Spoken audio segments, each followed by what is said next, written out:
Thank you very much, sir. It's a pleasure to be in with you tonight. Well, before I leave this, and I will leave it right after this story, Forrest sent a little something to me. That's what I love about the Coast to Coast AM audience. You really are the coolest, most well-informed audience on this or any other planet. Here we go. And then I'll leave it. Casper, Wyoming. That's not exactly the largest metropolis in our country, is it? This is from November 30. A man wielding a sharp-edged weapon, hence the Neanderthal man music. I'm not sure they had edged weapons, but you get the drift. Well, this person killed one in a Casper neighborhood Friday before killing a male teacher and himself in front of students in a community college classroom, causing a campus-wide lockdown as authorities tried to piece together what happened.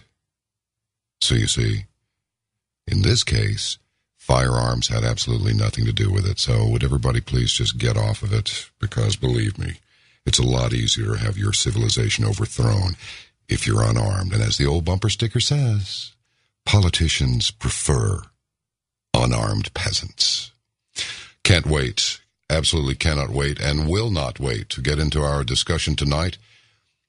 What a lot of work. The Giza Death Star destroyed. Secrets of the Unified Field. It's the second book in the list I'm reading. Philadelphia Experiment, The Nazi Bell, and the Discarded Theory. Nazi International, the Nazis' post-war plan to control finance, conflict, physics, and space. Roswell and the Reich, the Nazi connection. Babylon's banksters, the alchemy of high finance, deep physics, and ancient religion. Genes, giants, monsters, and men. The surviving elites of the cosmic war and their hidden agenda. And tonight, transhumanism. A grimoire of alchemical agendas. We'll be back with Doctors Joseph P. Farrell and Scott D. DeHart in just a moment. This is the one, the only Coast to Coast AM. Without further ado, because there's been too much already, let us bring into the global living room along with you, Doctors Joseph P. Farrell and Scott D. DeHart. Welcome, gentlemen. Thank you, John. Thank you for having us on. You were last on with George Norrie back in April of 2011. That's a little bit too long. And what an amazing body of work you have here. It's just stunning what you've put out. Well, thank you. It's been a long haul, and they're all kind of related to each other, so think of them as one big book. Yeah, I was sort of getting the drift as I went through it. I don't know. There's so much we can get into, but tonight we'll talk about transhumanism. Mm-hmm. Tell us what that is. I've looked around the web just to try and find some sort of a coherent definition of it, but it still has the yawn factor if I do it, so you do it. Well, it's an interesting question, John, and I'll give my take and then kind of let Scott give his. As far as I'm concerned, and when we were starting the research on this, we ran into an interesting thing, and that's why we structured the book the way we did. And that is transhumanism to us is the total transformation of mankind. In other words, what we're trying to do in the book is raise the question, what is it to be human, and what do we want to become? Transhumanism views humanity as something that's pliable, that's malleable, that they can engineer and remake in any fashion that they wish. And they do so by a variety of technological means that we get into in the book. So one of the definitions that we ran into is actually a definition that's given by Ray Kurzweil. And in his book, The Singularity is Near, he says that transhumanism really is the extension of human consciousness, of humanity, throughout the universe. And when he said that, that kind of got, at least for my part, got me thinking that, well, what they're really talking about then is alchemy. Because one of the things that alchemy talks about repeatedly in its lore is that in order to confect the philosopher's stone, the transmutation of base metals into gold, yes, it's first necessary for mankind to transmute himself. So they look to a transformation of mankind, the elevation of his consciousness, the gaining of immortality. And all of this in alchemy is through technological means. So that's kind of what led us to the idea that transhumanism, viewed in that light, is really talking about nothing more than alchemy in modern scientific and technological clothes. And now alchemy, to the layman, is just taking one thing, like lead, and then converting it to a much more valuable substance, which would be gold. At least that's right. the commonly encountered story. Right, and that's a profound clue into what the transhumanists think they're doing. They think literally that these technologies that, we're going to be talking about tonight in conjunction with this alchemical agenda, they truly think that what they're doing is transforming base humanity into something new, something different, something improved, humanity upgrade version 2. And they're doing this by a variety of means, that all, when you start to look at the comparison between transhumanism and alchemy, each of the 4 stages of alchemy and the descent of man in esoteric lore and in alchemy is in evidence in transhumanism. So they're basically trying to reverse engineer the whole alchemical process. Well, looking at grimoire, at first you think, what does this mean, a grim story? It's actually a textbook of sorcery and magic, yes? Yes, a magician's manual for invoking demons and the spirits of the dead. Yes, exactly. And that's exactly what we try to convey with the use of that word. What transhumanism is, they have what they call the GRIN technologies: genetic, robotic, informational processing, and nanotechnology. And these are the 4 main technologies that they are looking at, the transhumanists are looking at, to transform mankind by a technological means. Well, when you get right down to it, then, what they're talking about is a recipe book. They've got a grimoire, basically, of what we call alchemical agendas, and that basically is where we're coming from in this book. And to borrow, also to jump in there, Joseph, the quotation of Arthur Clarke, any sufficiently advanced technological advance is indistinguishable from magic. Right. It is one. Well, that's true. We chose that intentionally. Well, yes, and the magician knows how the trick is done, so we sit in amazement in the audience, and the magician just goes through the motions. Right. One of the things that we need to start out with, John, is the idea in alchemy that you have 4 stages of mankind, of the origin of mankind. And when you first hear these things, they sound so totally removed from anything modern. They begin with mankind in his highest state, which is an androgyny, in other words, a fusion of male and female. And then as mankind differentiates more and more, he falls, so to speak, into a mineral condition. And then he falls further into a vegetable condition. And then finally, in the final stage of mankind, the 4th stage of mankind, you have animal man. So if you look at it in terms of modern cosmology, this is exactly the sequence of things that you see in modern cosmology. You begin in this state of nothingness, basically, and then you descend from there, the creation of the elements after the Big Bang, and then you've got the appearance of plant life, and then finally animal life. Well, what alchemy tries to do is to back engineer or reverse engineer that process so that mankind can ascend back up that ladder. And that's exactly what the transhumanists are doing, because when you look at what they're talking about all sorts of fusions of mankind and mineral, mankind and plants, mankind and animals. So in other words, you're dealing, once again, basically with an old esoteric agenda. Unbelievable. Yeah, all right. It is. It truly is. Well, let me just let's just jump right into it, and then let's get into the what's generally called the fall of man. Right. Are the people who are perpetrating this transhumanistic initiative, are they in any way in touch with these ancient spirits? Do they exist? Are spirits and the unseen world of the spirits, is this a component of your, what is clearly scientific research? Oh, boy. I think we'd have to answer yes. One of the things that we mention in the book toward the very end is the ascent back up to androgyny. And one of the things that, if you examine the ancient texts very clearly, they speak of this state of mankind. Even the Bible, if you look at Genesis chapter 1, verse 27, in the original Greek. If you read the Greek carefully enough, you'll discover that, again, it's referring to a primordial state of androgyny. Well, what the transhumanists appear to be doing is they are reverse engineering this whole process to get back to some primordial state. And when we were researching the book, Scott and I were just dumbfounded. We discovered that Oak Ridge National Laboratory is researching genetic makeup of homosexuality in conjunction with other behavioral genetic research that they're doing. So it's almost as if they are looking for something that would give them the clue or the insight into the primordial aspect of the human genome. So I would have to answer yes. I can't speak for my co-author on that, but that would be my answer. Well, I would add in there that we find that there have been continual and even recent scientific experiments being conducted, even in the United States, where androgenes, mixed-sex human embryos, have been created under the guise of harvesting stem cells.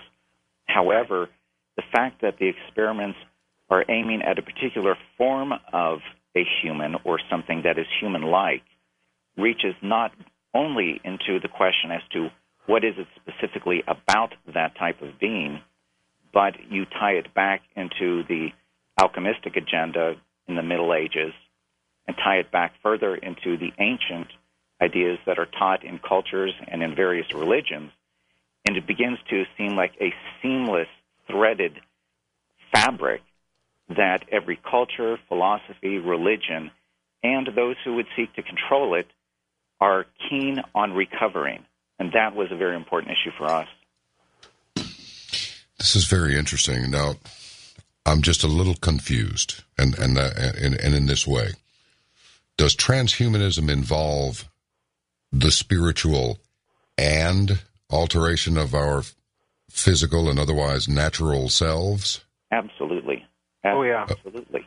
So this thing about the British, and there are 150 some odd different varieties of cross-pollinated creatures, shall we call them. Yeah. This is part and parcel to it. Oh, yes. Yes, absolutely. Well, if the ultimate goal is to reach a higher level of consciousness as an entire society that has a very ancient idea in a much earlier civilization before a supposed linguistic fall of mankind, a supposed sexual fall of mankind, a supposed cultural, philosophical fall of mankind, there is a unity in the earliest views of civilization. So to recover that, man has to be seen as part of the macrocosm, and in a sense, the macrocosm has to be part of himself. That is a very spiritual cosmic awareness that is in every way related to fusing the biological and the technological into an individual, or creating an individual that could be, in a sense, the medium connecting the linguistic as well as the sexual as well as the cultural philosophy that unites mankind. It is a very, not just in terms of a physical expression in transhumanism, it is a consciousness. And if you call that spiritual, it is very spiritual. Yeah, let me add one thing to what Scott said, if I may, John. Absolutely. In the beginning of the book, we go through a bunch of ancient texts and view them from the standpoint of what we call the Tower of Babel moment, when mankind loses that primordial unity. So in other words, there's always a spiritual component to this. And one of the most interesting texts, we thought, was the ancient Mayan Popol Vuh. Because in that text, you have a clear statement that mankind was in this primordial state of unity. And because of that, mankind possessed unique, almost godlike knowledge, and as such, therefore constituted a threat to the gods. And so they came down and split up mankind and divided mankind. And you find that idea again even in the Old Testament with the Tower of Babel story there. Because, again, what do you have? You have a claim being made that if mankind completes this tower, and, of course, the idea of a tower is connotes or conjures up the image of ascent back up to something. Well, if mankind completes the tower in the Old Testament version of the story, the statement is made that he will be able to do whatsoever he imagines to do. So in other words, again, it's this idea of a lost knowledge and power, and therefore mankind has to be divided. So there's a definite spiritual component to this when the transhumanists are talking about engineering all of these chimerical creations, because again, what they're trying to do is climb that ladder of descent of mankind when he fell. They're trying to reverse that whole process and climb back up. Do you find as you go through these texts that some of the, well, with the advent of some of the ones who came after the ancient texts, like this Ludwig Andreas von Feuerbach, is there a little bit of a contradiction here between the spiritual and the fact that so many of these people were professed atheists? How is it possible to have one without the other? Oh boy, that goes, we think, to the heart of what we call an ancient topological metaphor of the physical medium. And what we mean by that is if you look at a lot of these different ancient texts, they're basically giving you more or less the same cosmology. Everything begins from a state of absolute nothingness, and this is a real difficult thing for the modern mind to wrap itself around. But if you go back and you read early Christian mystics, or if you read early philosophers, the Neoplatonists and so on, or even for that matter the Vedic literature from India, they'll all come down and say that God is nothing. In other words, that there's no known predicate in the human mind or experience that can be univocally applied to God. And therefore that God is quite literally nothing. All right? So, that kind of gives rise to the old joke, what's the difference between an atheist and a mystic? Well, the only difference is a mystic capitalizes the word nothing. So this metaphor... That's a good one. Yeah, this metaphor can be taken and has been interpreted in both a theistic and an atheistic sense, and done so legitimately in both cases. So if there is a presence, as there is in so many transhumanists, of an atheistic impulse, really it's because they're looking at this metaphor, we think, in terms of just one of its paradigms. But there's that other paradigm of a theistic interpretation. But the end result, and this is what really kind of grabbed us when we started doing the research, John, the end result of this is the same. Because in either case, what they're really talking about is, once again, this total transformation of mankind, especially human society and culture and consciousness. I think I would jump in also to add that even among those who might be considered some of the foremost medieval theologians, they were also in some cases men of science, and some of what they were attempting to do would border on the line of what I think today many people would say was heresy, and yet they were also the advocates and the writers of some of the most important theology at the time, and they are still read today as great theologians of the church, which raises the question, where is that line between science and faith, and what is permissible and what is not permissible? And there were quite a few of them that pushed the boundaries of that line right up to the very edge of what I would say was lingering on recreating some form of early mankind without the means of either women or God. Right. Well, we're going to come up on a hard break here, so if we don't get to finish, if I have to jump in there and chop us off, I definitely want to. I definitely want to find out. Well, I don't know. My brain's going in about 6 different directions right here at the moment, so I'm going to. Yeah, it really is. I wonder how it is possible that these great thinkers came to some sort of an understanding of the nature of consciousness. According to Neville Goddard, there can be no reality without consciousness. So how did they account for that? Let's take our break and get into it when we come back with our guest tonight. Doctors Joseph P. Farrell and Dr. Scott D. DeHart. Yes, the doctors are in. And this is Coast to Coast AM. You know, let us remember, well, we're well into the 9th now, but this is still the night of the 8th. Isn't it just amazing? When was John Lennon murdered? December 8th, 32 years ago. I remember I worked for a rock station called The Zoo, KZEW, and I was so stunned when the news came over the national airwaves that John Lennon had been shot dead in New York City. I had never done this before.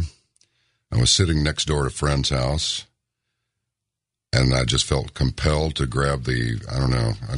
It's no wonder you mix it with Coca-Cola most of the time. It's a kiddie drink, but I took a swig of Jack Daniels, and it did not help. The next morning, I wrote in soap across the back of this black Trans Am I had in those days, Lennon was murdered, miss him. And when I got to the station, I was shocked to see. I also ripped off a piece of a black T-shirt and I tied it around my arm. I didn't know what else to do. He'd just been so much a part. He and the Beatles had been so much a part of my youth, and they never sang about anything except love and brotherhood and things like this. So I'm not convinced that the instant karma he was talking about, I'm not sure that karma had anything to do with it at all, except a case can be made for it. Can it? Because for someone who sang and preached about really nothing but love, to meet an end like that seemed ever so incongruous. You know, it's common knowledge that there are consequences for one's actions, sometimes punishment, and sometimes punishment comes even for those who did nothing. So are there people out there actually trying to make the argument that since punishment is levied upon the innocent, that every guilty person should not be punished, to put balance into the system, to balance the karma, especially if it's good for business? We really should remember what, in my opinion, was the real greatest rock and roll band in the world. And I'm not even sure that it was rock and roll. It was something entirely different. But I hope you'll indulge me just a few moments to recognize the passing of John Lennon. A tragedy for all of us, whether we liked his music or not. We'll be back with our guests in just a moment. This is Coast to Coast AM. John B. Wells in with you for the ride tonight with our guest tonight, Doctors Joseph P. Farrell and Scott D. DeHart. Say, just to wrap it up on that John Lennon thing, when I got to the station, everybody looked at me like I was crazy. It's like, what? What are you making such a big deal out of it? And, of course, a couple of days later came the unprecedented 1 minute of silence. Weenies. Anyway, back to our guest tonight. Gentlemen, please carry on with where we were, which is, how do you define reality? These people who are trying to affect this transhumanistic initiative, they must have given some consideration to the actual nature of human reality, our perception of a world and a universe. So how is this, can you shed any light on what is their definition of reality? Is it a malleable reality, or is it a fixed reality, yet can be manipulated by them through these physical/spiritual means? There's a hell of a question. Great question. I think, John, for my 2 cents worth, and then I'll let Scott jump in, but for my 2 cents worth, John, I think you put your finger right on it. For them, humanity is a malleable thing. It's something that they can mold and shape and twist and stretch into any shape that they want. And again, they're not really concerned ultimately with what it means to be human in the sense that you and I would use it. What they're aiming at is, as we said in the first segment, they're aiming at this total transformation of human consciousness, and they can remake that into anything that they want it to be as well. So yeah, definitely they view it as something malleable. I would agree entirely with Joseph's comments on that. The idea of fusing man with whatever could be imagined is part of the agenda It really doesn't matter so long as the experiment moves forward and the end product, whether it is partial man, partial animal, partial technological, or biological, is of really no consequence. The end result is just what happens to come out of it. Let me give you an example, John, of what we were talking about in that respect. When we were researching this book, we found an instance, there are some transhumanists that actually will use the word manimal, in other words, to refer to these fusions of mankind and animal. And we found an example. We were just both kind of dumbfounded when we encountered this. But there were some genetic engineers, I forget exactly where right off the top of my head, that had engineered a mouse to produce human cells, human sperm cells. So in other words, it raises the prospect that eventually they would be able to create a human being whose parents quite literally aren't human at all. They're mice. And that raises the question in law, then, what does it mean to be human? And, transhumanism is barreling down the tracks at us like a locomotive. And it's raising all of these philosophical questions and legal questions. And unfortunately, I think most people are unaware that these things are coming down the pike. And already, just since the book has been out, one of the things that Scott and I speculated on, John, was that by eating all of these genetically modified foods, there could be a possibility that would introduce genetic modifications in the people consuming it. Well, we've already found an article since then, I plan to blog about it on my website, that indicates that this is indeed happening. And already we're finding, some of these companies that are doing these genetic experiments, now the Supreme Court's going to hear a case on whether or not that type of being can be patented.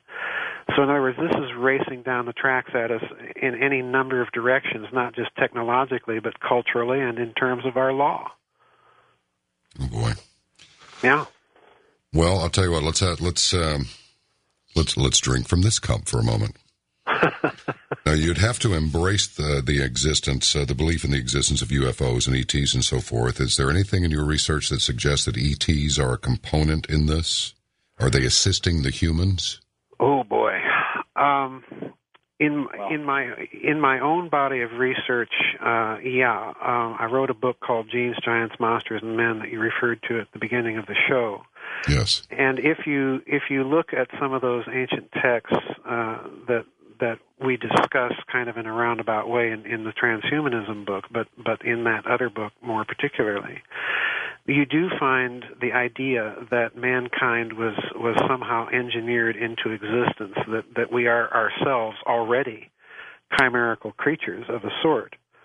Now, the interesting thing, the interesting biological problem that raises is that in order for that to occur, there has to be some sort of genetic resemblance to begin with. And, the transhumanists are really saying, with all of these fusions that Scott talked about, what they're really saying is that the line or the definition of human nature is very, very fuzzy and can bleed over into species that we wouldn't even recognize as human. This is pretty scary stuff. Who seems to be scary. The Nazis were into this, were they not? Oh, yes, absolutely. Absolutely. The Nazis were trying to create, with their Lebensborn genetic programs and so on, they were trying to create a new kind of man. The Soviets were trying to create new Soviet man and engineer quite literally out of existence in humanity this idea of consciousness or spirituality. So you have all of these things at work in it. Not to exclude what is taking place within our own country. Oh, yeah. With the mice experiments.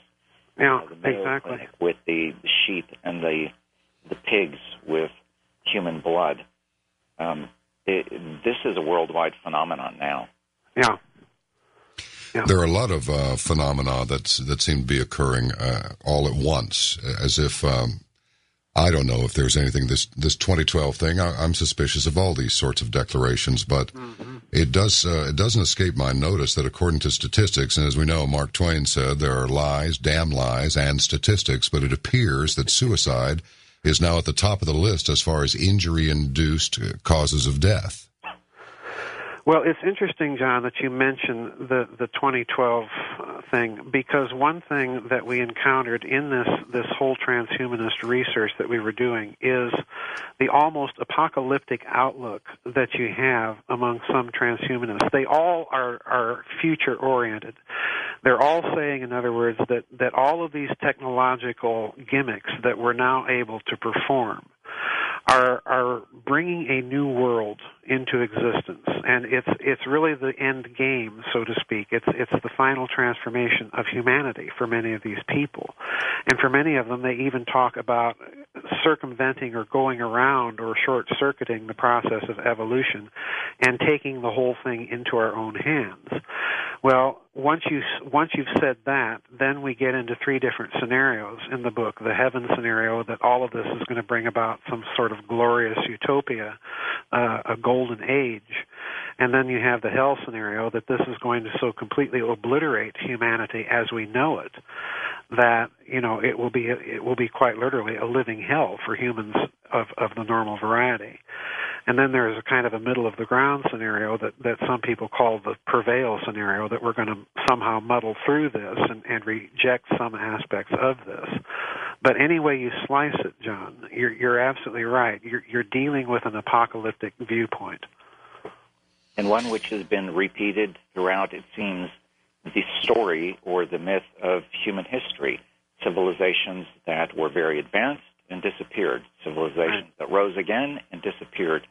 And with every advance seems to be an over-advance, which leads to either an intervention from a higher being that pushes humanity back down, divides it, splits it. This going back as far as Plato even, or like some of the earliest religious texts, whether one takes the Hindu text or takes the biblical text.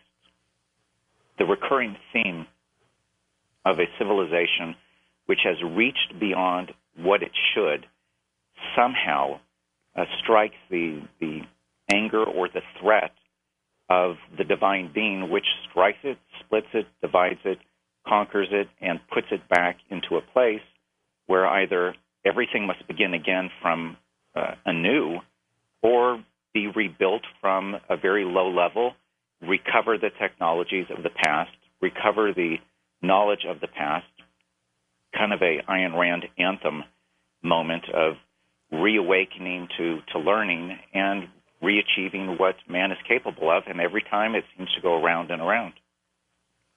I'm just wondering, what is mankind supposed to be capable of in the wildest extrapolation of these transhumanists' dreams? Oh, boy.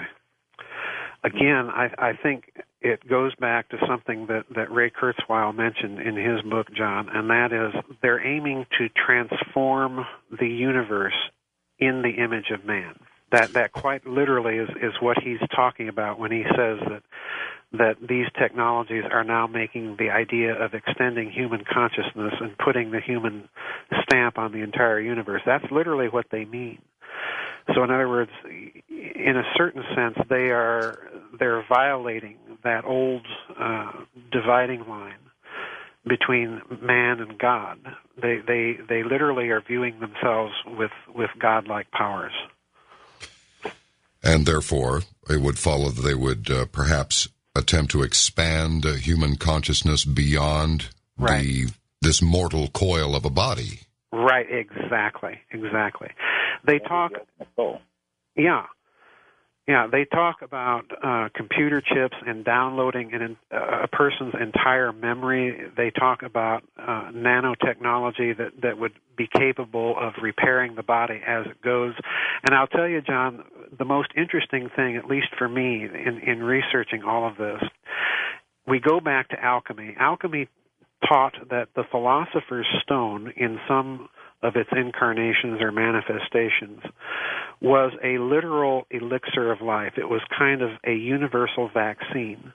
Well, lo and behold, when you read the Transhumanism book, we refer to the fact that the Defense Advanced Research Projects Agency, or DARPA, is, in fact, investigating all sorts of pathogens in order to determine if they share anything in common, and if so, if that thing in common can be inoculated against. In other words, what they are searching for is quite literally the Philosopher's Stone. They're searching for that universal vaccine or elixir of life. So there you have it. This is really fascinating stuff. All right, now let's beat up on the GMO thing for a minute. You know, you hear these people trying to talk about it. Bloomberg says, okay, we're not going to. They're getting $14.50 a pack for cigarettes in New York City. $14.50. I saw it myself, and in fact, I saw somebody buy some last week. He wanted to put a ban on 16-ounce drinks. Of course, it's okay, I guess, if you carry 2 8-ounce drinks, but whatever. We're being told by the White House, First Lady, that we must change our diets. Well, if this is in furtherance of improving human health, why do we not ban high fructose corn syrup, ban partially hydrogenated vegetable oil, ban margarine, ban aspartame, ban acetaminophen while you're at it? That's not really food. And why have these people gotten into this genetically modified organism? We were doing fine with natural seeds, but now they've produced this strain of seeds that really cause problems. They thin the gut on the animals when they're fed the GMOs and causing all sorts of health problems.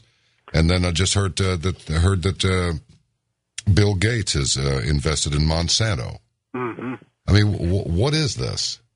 Well, there's 2 tracks to this, I think, John. And the first is, the bottom line in the first instance is profits. The simple thing is that in patent law, in American patent law, a seed that is produced through normal agronomical practice that mankind has been pursuing for thousands of years is very different from genetically modified organisms or crops, because those have direct, sudden interventions of humanity, and therefore the product of that technology is patentable. So in other words, you're looking at quite literally billions, if not trillions of dollars in profits from the standpoint of changing all of human agriculture to GMO foods. These companies stand to make huge, enormous profits. But there is, I suspect, and we wrote about this in the book, there is, I suspect, a much deeper problem, and that is that if you look at alchemy, the Philosopher's Stone is said to be able to promote longevity and to give life. In other words, to transform mankind if it's ingested. And in fact, if you look at most religions, there is some notion of the food of the gods or sacred food or what have you. I mean, my word, even in Christianity, you have the Eucharist, for example, that is supposed to be a deifying meal, all right? So you are what you eat, in other words. That's why we had that quotation of Ludwig Feuerbach in the book. So we also suspect that there may be a much deeper esoteric goal here. By modifying the food, they are attempting to modify mankind. And I go back to something I mentioned earlier, and that is that when we were writing the book, we kind of speculated that, okay, if you can genetically modify this food, wouldn't that inevitably introduce some sort of evolutionary response or genetic modification in mankind himself? And already now we're finding the studies coming out that are beginning to suggest precisely that. So from our standpoint, it may be very deliberate that they're introducing this for yet another means or mechanism for the transformation of mankind. Unbelievable. It's affecting the transformation of mankind. It is affecting the transformation of mankind. Yeah. Gentlemen, this is fascinating stuff. That has been a quick hour, and I'm delighted to report we have 2 more to go with our guests tonight, Doctors Joseph Farrell and Scott DeHart. This is fun in a scary kind of way. Hopefully it won't become too scary. Thank you very much for being with us tonight. We shall continue. This is Coast to Coast AM. You know, one of our guests on here with, along with Bill Jasper and Rosa Corey about Agenda 21 some weeks ago. I like to repeat this whenever possible because she really said, and I asked her, is this original? Did you just make that up? Or did you quote somebody? I said, no, I just said it. And it was, you can't control what you don't know you have. And I'm going to try this to tie this together with something that I just heard. I don't know if you heard it because there's not much telling what you hear in your particular locale. It could be anything from, it could be anything. I'm afraid if I were to quote some possible examples, it might border on tastelessness. But Darryl Strawberry, a baseball player, professional baseball player, and those guys make huge money too, was talking about how his mother became the centerpiece of his life and how his father beat him regularly, told him he wouldn't amount to anything. Please keep in mind that some of these professional athletes, not all, but many of them, would quite literally, with that sort of tutelage from a so-called parent, may he be forgiven, and may Darryl Strawberry get over it, or at least adapt to it if he can't get over it. You take somebody like that who might be otherwise totally unemployable and put him in a position to succeed like that and give them no support whatsoever. Just get out there and win. Come on, you can do it, babe. You're the one. The tragedies that have befallen the NFL's players, I believe that we should consider deeply, particularly those people in authority, to take steps to protect the people who make you your money. Don't let NFL go from National Football League to numbskulls for life. Would that be okay with you? We'll see. We'll be back with the good doctors in just a moment. This is Coast to Coast AM. Doctors Farrell and DeHart. Some years ago, I saw a report on one of the nature channels about fish. Whether or not the males were even necessary was really the subject of this, and I'm sure a number of women have wondered that. But the entire experiment resulted in, when the males were removed and the females became somewhat hermaphroditic, they began to develop physical maladies and weaknesses and deformities and so forth. So at the end of the presentation, it was just, the whole thing boiled down to, well, the males are in there just to keep things mixed up. So I'm wondering, what about androgyny and what would we call it, hermaphroditedom, as part of the alteration to the human being in the future? Well, that's a large question, and we do take quite a stab at that in the book because of the ancient religious texts which deal with the question of an androgynous being to begin with, from what appears to be an androgynous creator. And then is it an anomaly that there are these examples throughout history, and sometimes revered by their cultures, and sometimes, in fact, seem to be monsters that have to be destroyed, which were hermaphroditic or androgynous.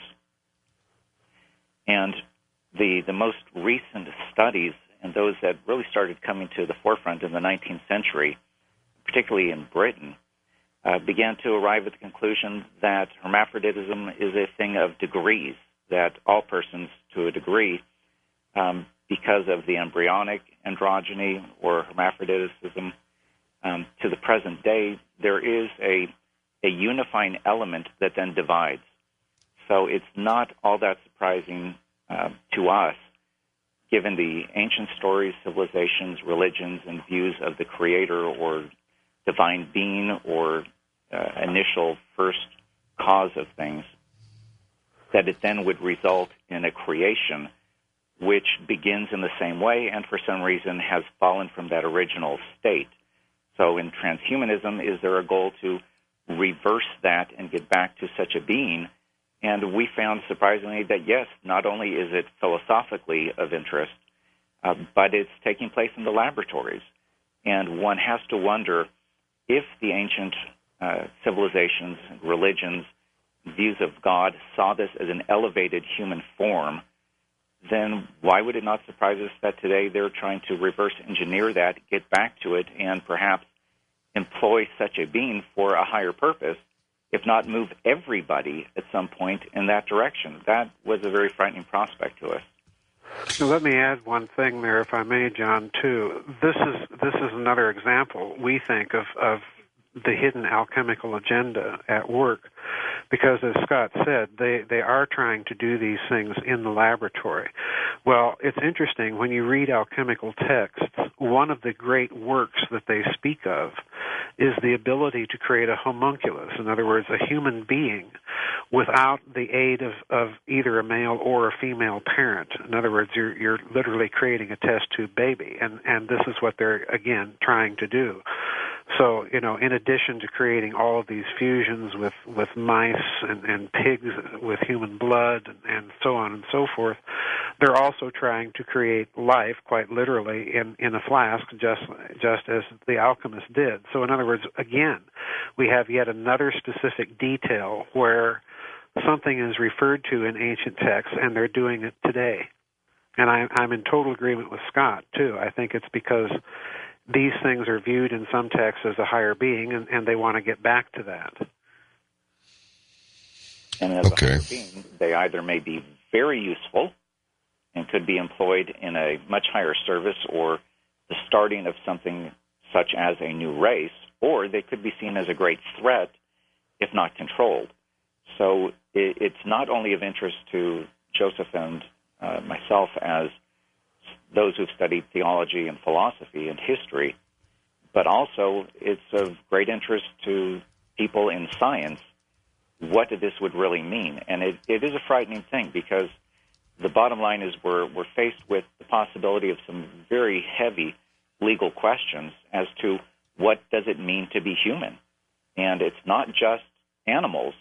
It is now the question as to these embryos that are being put in a dish and created and supposedly destroyed, though in some cases one wonders whether they have been. And is that even moral to do? Is it ethical to create a human sort of person, if not a human, and then destroy it and say it is not? At what point does it have rights to exist? And where do you divide the line as to what is human? This takes us back to some controversies that affected our own idea of who in various races in our own country could be considered human. Right. Well, I don't think Medvedev was joking when he sort of made it look like a joke when he realized his microphone was still on. But there's, according to him, there are dossiers kept on actual extraterrestrials walking among us. So, okay, fine. That's fine. Let's just leave that aside for a second. We'll just set it on the table and get back to it in a second. The thing that I don't mean to just pursue this like doggedly, and if it's one of those deals where we don't want to go there, just say, let's go on to something else. I don't feel like, and I'll roll with you on it because this is just a discourse. But tell me something. I should know this already, but you achieved your doctorates in what specifically? I have my doctorate in patristics, which is the study of the early church fathers. Okay. And mine was focused also on theological and legal questions Excellent. in the 19th century. Excellent. Well, let me ask you this. In your opinion, just your opinion, because I know we don't know, what is consciousness?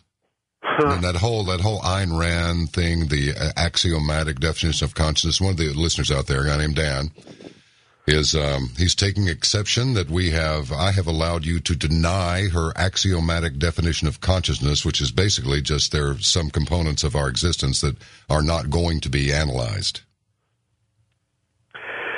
Well, let's go back to something that we said in the first segment, John, about this metaphor that we were talking about, that can be taken in two ways, very different ways, theistically and atheistically.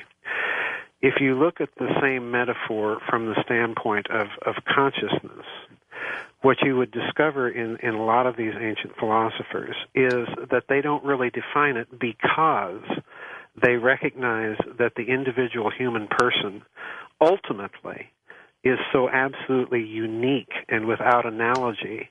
The only analogy is to another human person that is unique, but that's as far as it can be pressed.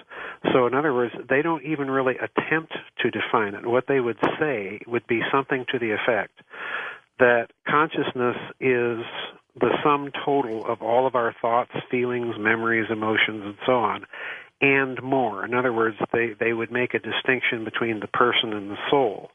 But ultimately, they would say it's nothing because it's, again, without analogy.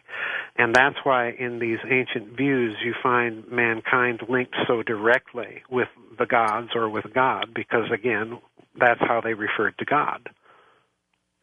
Well, all right then, and according to what I'm reading, an axiomatic concept is the identification of a primary fact of reality which cannot be analyzed. Right, right. So it sounds to me like these ancients held this same view. Yeah, in essence they did. This is what you come away with very clearly when you start reading the early church fathers in particular, because they do not define what the human person is or what consciousness is, but they kind of give you examples of how it functions or what the signatures are that you look for, but they never mistake the signatures for the thing itself. In other words, they're viewing things in much the same way that they view creation. They're viewing creation as a signature of God, or nothing for that matter, but never the same thing as nothing. Well, I like Dan's questions because, look, it's okay with me if somebody holds fast and hard to their opinions, because that's the only way that you can, once those opinions are challenged, then you really have to analyze your opinion closely. And, you know, if you're open-minded, you'll abandon it if you're found to be wrong, and you'll further your research to absolutely present a conclusion that your opinion is grounded in some sort of fact or certainly some rational thought. Well, consciousness also begins with a certain set of presuppositions, doesn't it? Well, yeah. And if you're unconscious, there is no reality. Well, I mean, it just stands to reason.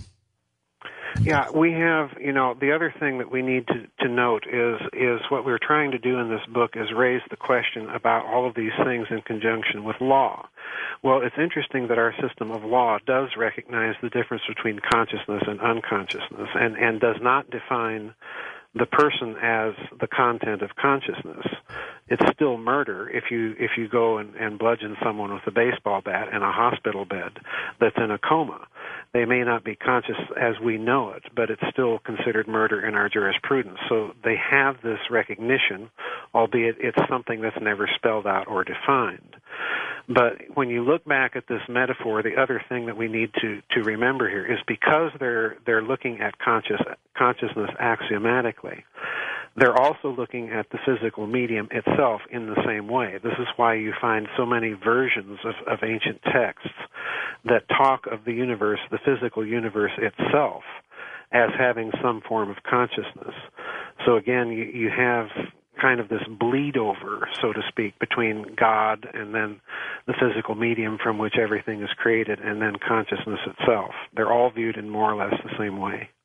Well, and comparing even within the same religion, one might take a more Catholic view, one might take a more Protestant view and talk about consciousness in terms of one's identity and knowledge of oneself in relationship to God for one to be truly conscious, or one might take a Hindu perspective and raise the question that, in fact, all of this is a bit of a play, of a flickering image flashing across our memories, and that is our sense of reality.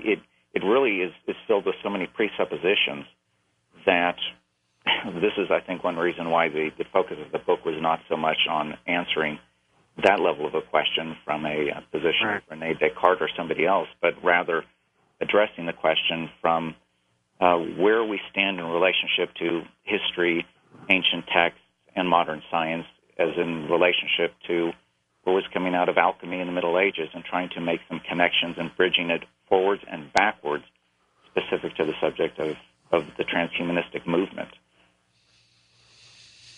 All right, then. Now, when someone suggests to you that if they're open enough to suggest to you that their religious beliefs are being challenged by these scientific advances, how do you respond? Well, Joseph, do you want to take that, since we actually wrestled quite a bit in the book over trying to avoid really setting forward any judgment on the religious positions of anybody reading it, but more or less to expose it. Joseph, do you want to pick up on that? Or? Well, yeah. Basically, John, our approach is just what Scott said. Our approach is primarily dealing with ancient texts and the resemblance between transhumanism and alchemy. But in the book, we do not get into deep theological matters or pronouncements or judgments one way or the other about any of these types of issues. Certainly, we do think that transhumanism poses some very, very difficult questions for a whole variety of religious systems, not just the Christian. But we leave it up for the individual reader to come to their own conclusions based on their own faith or lack thereof, for that matter, on what the movement actually spells and what it portends for human culture. But we really don't get into any judgments about the theological systems that might be threatened or enhanced by it. So alchemy is a real thing, then? Sorry, I cut somebody off. No problem. No, we think alchemy is real in the sense that what you see in alchemy in terms of the phases of the evolution of mankind, from androgyny to the mineral man to vegetable man to animal man. Yeah. When we look at transhumanism, it's tinkering with humanity and fusing the human being with all sorts of animal creation, even with plant creation, mineral creation. You have transhumanists talking about enhancing human memory by direct computer chip interface and implants in the brain and so on and so forth. So in other words, they're talking essentially about alchemy. They're just dressing it up in modern technique and technology. Okay, so this is not something that's coming down the road. It's happening now. It's happening now. Absolutely. It's happening now. And really, even in the years since we wrote the book and it coming out this year, there have been confirmations and breathtaking extensions of this idea. They're now growing human brain neurons on computer chips and so on and so forth. They're downloading and uploading the memory of mice into computers that have learned how to run through a maze, and then implanting that computer chip in a mouse that hasn't run that maze, and it can immediately run the maze. They're doing all of these things, John, and this is what we mean by the alchemical transformation of man, because that's their goal. That's what they're up to. Well, let me ask you this then. How does the possibility of some of these supercomputers, this big one whose name escapes me at this moment, I'll look into it in a minute. Titan? Yes, achieving singularity. Oh, boy. What happens then? I mean, if they're uploading mouse brains into computer, I mean, good Lord. I mean, yeah. This could become, didn't you mention hell on earth for human beings a little while ago? Exactly. There's an interesting science fiction novel by Robert Heinlein called "The Moon is a Harsh Mistress," John. I've read it, yep. Yeah, in which that whole scenario is played out of a computer waking up because it's got so many information processing nodes that it actually assumes consciousness. And this is something that Scott and I talked about. We didn't get into it much in the book, but it is possible to entertain the idea that it might wake up and invoke some sort of consciousness from the ether. That's all we need is a direct interface into that damn thing. I'll tell you what, we're going to take a little break, and as Joker said to the Batman, "You're just too much fun." I'm enjoying this thoroughly, and apparently, according to these emails, the audience is too. There's some strong opinions here. We'll take some calls later also, and just carry on. The day after Pearl Harbor, and now the day after the loss of John Lennon 32 years ago on December the 8th, 1980. We'll be back. This is Coast.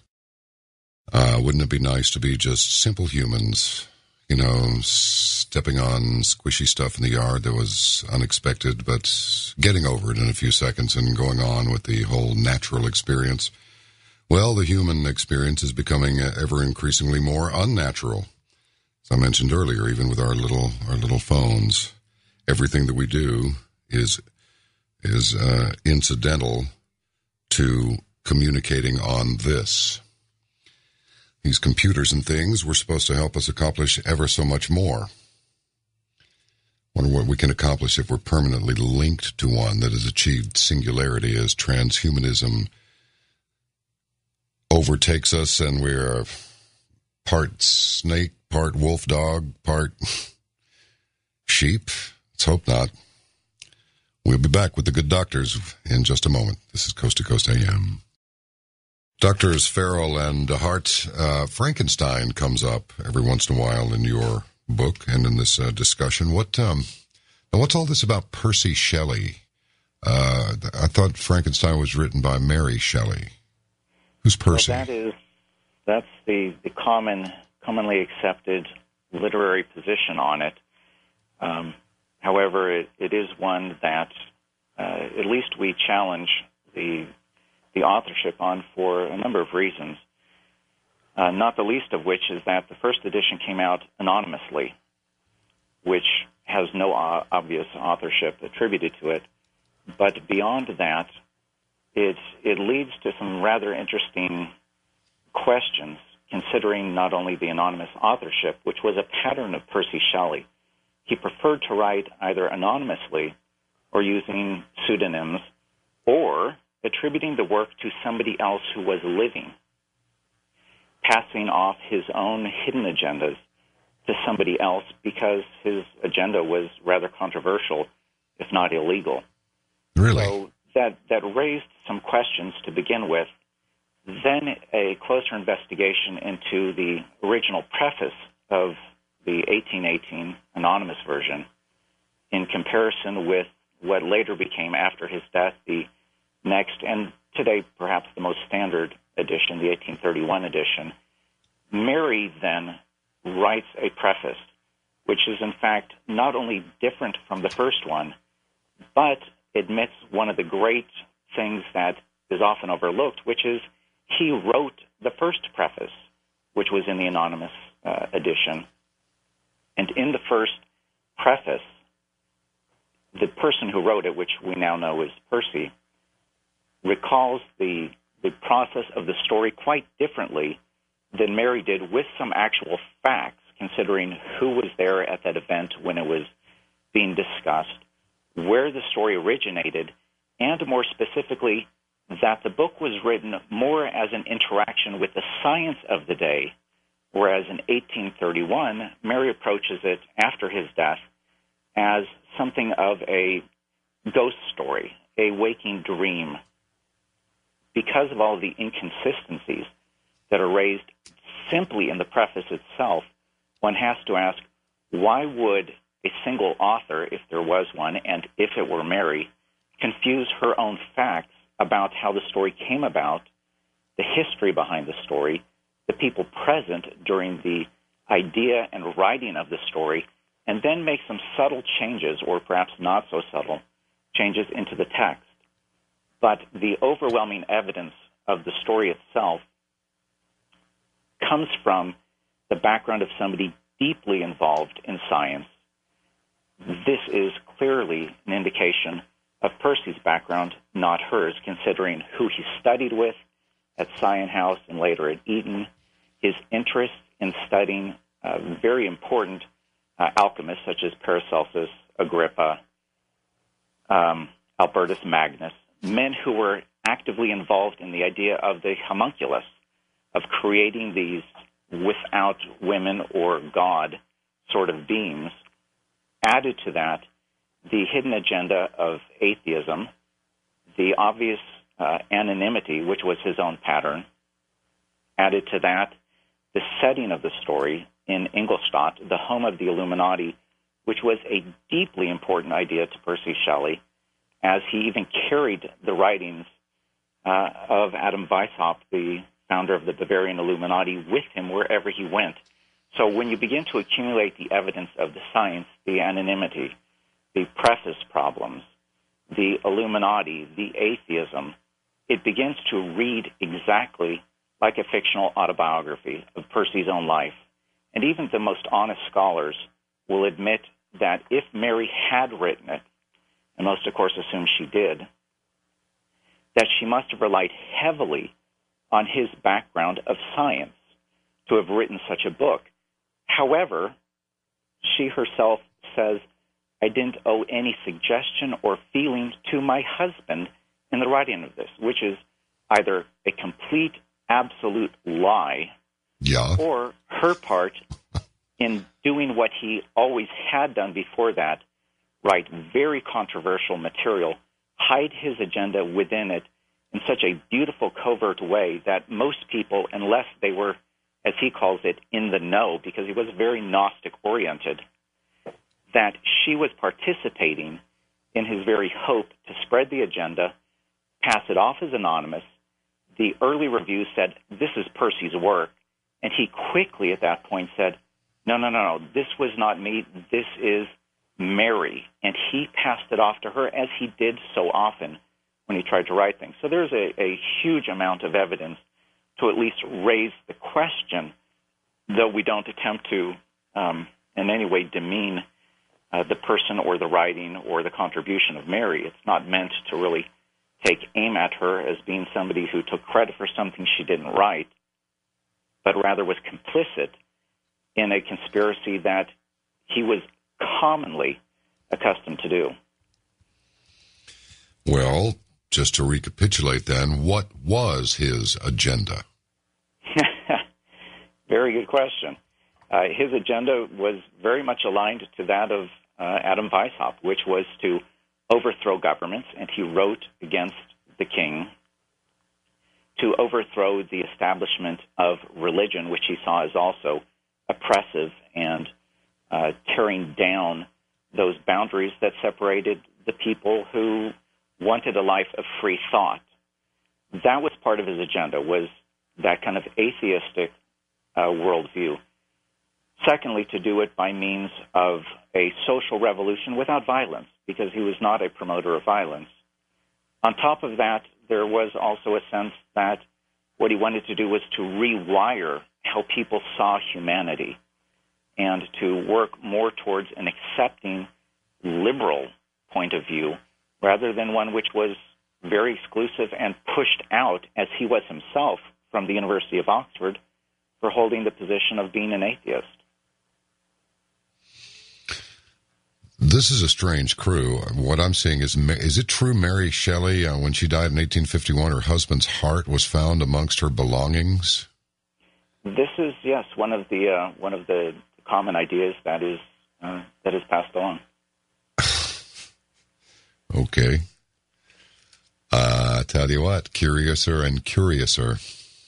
It is a very curious story. It's one that we questioned whether we should include in the book, but because of the very idea of an alchemist, and this is very much what Percy Shelley was involved with and had studied deeply and even experimented with electricity on his sisters and cats and dogs. Oh. To take somebody who was this interested in the studies of Paracelsus, Agrippa, Albertus Magnus, and then bring these to the forefront, and then hide it within a novel, we felt we had to at least bring it forward because in the 19th century, there was so much of this agenda moving forward with the questions of what does it mean to be human? What about hermaphrodites? What about the question of religion and state?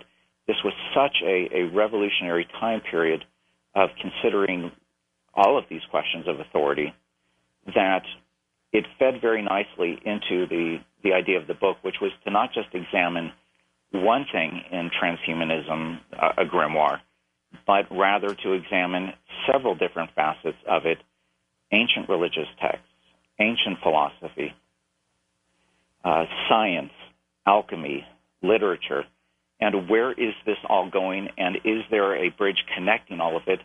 And so we tried to write it in such a way that for the average person who's thinking, what do all of the religions have in common? What do they think of God? Or if there is a God, how does mankind come into being, achieve some level of maturity in society? How does it fall? And why is there a connection with these things? And why is transhumanism attempting in some ways to reverse engineer the process and to get man back to a more pristine or higher state? it is a book that we tried to cover quite a bit, and at the same time make very simple connections, so the average person who would be reading this would not have to be a scholar, but could perhaps find a few answers, breadcrumbs along the trail of human history and religion and science. Well, as long as I'm just stirring this pot and just adding random spices to it, is there anything in your research that would suggest that there might be, it's like, we're not trying to create monsters at all. Actually, we're trying to, you just said something that sparked this thought. I mean, is there even a snowball's chance in Hades that there might be an agenda to actually improve the human being, or is this strictly all of the connotations so far are somewhat sinister? I mean, is there any possibility that something good might come out of this? Crickets. Well, I was wondering if Joseph was going to jump in on that one, and apparently not. Well, I think that if you were to ask some of the people that are at work on it, I think the answer would be yes, of course we're trying to improve the quality of human life. That is the purpose, to try to create or to improve the health, the longevity, the awareness of people is a positive thing. Why would one want to argue with the fact that as science moves forward, man has to adapt to the future that he's brought into? So I think most of them would answer in the affirmative, yes, this is a positive thing. The question for us is, are these advances, in fact, perhaps leading to an elimination of what it means to be human and creating more of a hybrid type of human, which we feel there's a great loss in if pushed beyond the limits, and raising the question as to, is there an agenda behind it which could lead to us ceasing to be the people, the humans that we are? That for us is a very important point to at least contemplate, rather than just say this is all a utopian future. Let's take an example, John, of something that we struggled with in this book. The transhumanists speak of a coming almost virtual immortality, all right? And most of us, if our first gut reaction would be, well, that's a good thing. And it could be. If we can imagine, say, a Mother Teresa or an Albert Schweitzer having thousands of years to do their work, that would be a good thing. Or if we can imagine lifespans that would allow people to not only learn just one thing, but several things, to have many different careers. You know, we can imagine our famous scientists who are famous for basically one discovery might come up with several. So on the one hand, you have that heaven scenario in transhumanism that there is a potential here for a great deal of good. But by the same token, there's a hell scenario, because we can also imagine people like a Joseph Stalin or an Adolf Hitler having thousands of years to do what they did.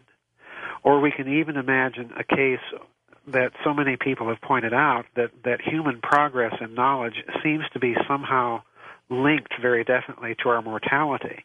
And there are some people who look at this coming virtual immortality somewhat aghast, because what they see it might lead to is a stagnation rather than an improvement. So the bottom line is, even the transhumanists themselves don't really know what sort of future they're bringing about. They just know they're bringing about a very, very different future for humanity. And it could go that's great. So we don't know how big the explosion is. Let's go ahead and let it off anyway and see. Exactly. I'll tell you what.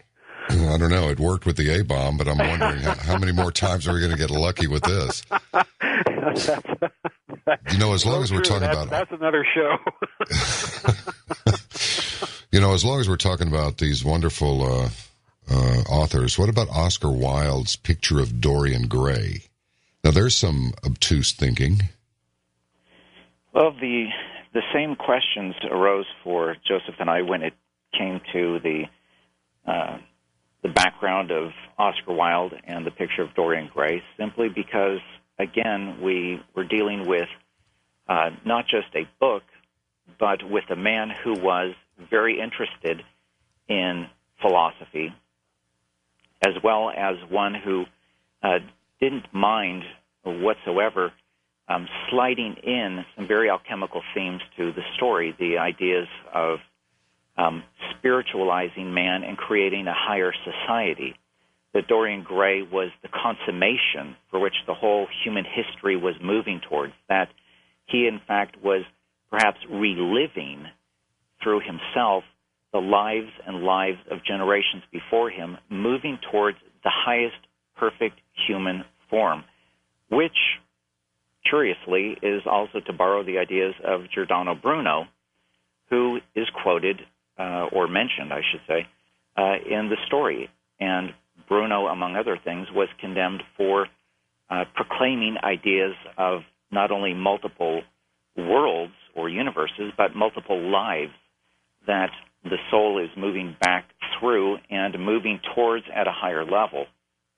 It is, we think, not even remotely accidental that somebody such as Oscar Wilde would pull in through this story the ideas of somebody who's using his words, Lord Henry in the story, somebody who is discussing the process of gemstones and altars and specific types of scents, incense or smells, and also using the idea of memory to bring about this transformation that is taking place in Dorian. It reads precisely like an alchemist's process for changing a person and changing society, which specifically does come out in the person of Dorian Gray. And this was not something that is accidental and slid into the story, but rather something that Oscar in his own life seemed to have his own personal interest in.